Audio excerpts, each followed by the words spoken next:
ಬೆಂಗಳೂರಿನಲ್ಲಿ ಈಗಾಗಲೇ ನೀರಿಗೆ ಬರ ಕಾಣಿಸ್ತಾ ಇದ್ದು ಕುಡಿಯೋ ನೀರು ಬಳಸೋ ನೀರು ಎರಡಕ್ಕೂ ಕೂಡ ಜನ ಕಷ್ಟವನ್ನು ಅನುಭವಿಸ್ತಾ ಇದ್ದಾರೆ. ಹೀಗಿದ್ದಾಗ ನಿನ್ನೆ ಒಂದು ಸಮನ್ವಯ ಸಮಿತಿ ಸಭೆ ನಡೆಸಿದ್ದಾರೆ. ಆ ಸಭೆಯಲ್ಲಿ ಬೆಂಗಳೂರಿನ ಪ್ರಮುಖ ಎಷ್ಟು ಏರಿಯಾಗಳಲ್ಲಿ ನೀರಿನ ಕೊರತೆ ಎಗ್ಗಿಲ್ಲದೆ ಕಾಡ್ತಾ ಇದೆ, ಜೊತೆಗೆ ಇದೀಗ ಪರಿಹಾರವನ್ನು ಏನು ಮಾಡೋದು, ಅದಕ್ಕೆ ಪರಿಹಾರ ಏನು ಅನ್ನೋದಕ್ಕೆ ಸಂಬಂಧಪಟ್ಟಂತೆ ಪರಾಮರ್ಶೆಯನ್ನು ನಡೆಸಲಾಗ್ತಾ ಇದೆ. ಹಾಗಾದರೆ ಜಲಗಂಡಾಂತರ ಯಾವ ರೀತಿಯಾಗಿ ಎಷ್ಟು ಏರಿಯಾಗಳಲ್ಲಿ ಹೇಗಿದೆ ನೋಡ್ತಾ ಹೋಗೋಣ ನಾವು. ಬೆಂಗಳೂರಿನಲ್ಲಿ 257 ಸ್ಥಳಗಳಲ್ಲಿ ನೀರಿನ ಸಮಸ್ಯೆ ಒಟ್ಟು ಈಗ ಎಗ್ಗಿಲ್ಲದೆ ಕಾಣಿಸ್ತಾ ಇದೆ.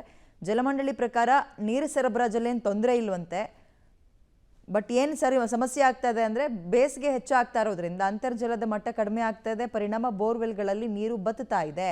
ಹಾಗಾಗಿ ಕಾವೇರಿ ನೀರನ್ನು ಅವಲಂಬನೆಯೇ ಹೆಚ್ಚಾಗ್ತಾ ಇದೆ. ಈಗ ಅದೆಲ್ಲರಿಗೂ ಪೂರೈಸೋಕ್ಕಾಗ್ತಾ ಇಲ್ಲ.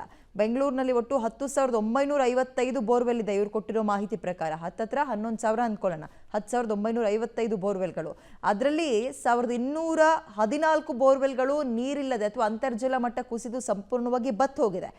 ಸುಮಾರು 3,700 ಬೋರ್ವೆಲ್ಗಳಲ್ಲಿ ನೀರಿನ ಪ್ರಮಾಣ ಸಂಪೂರ್ಣವಾಗಿ ಇಳಿಕೆಯಾಗಿದೆ.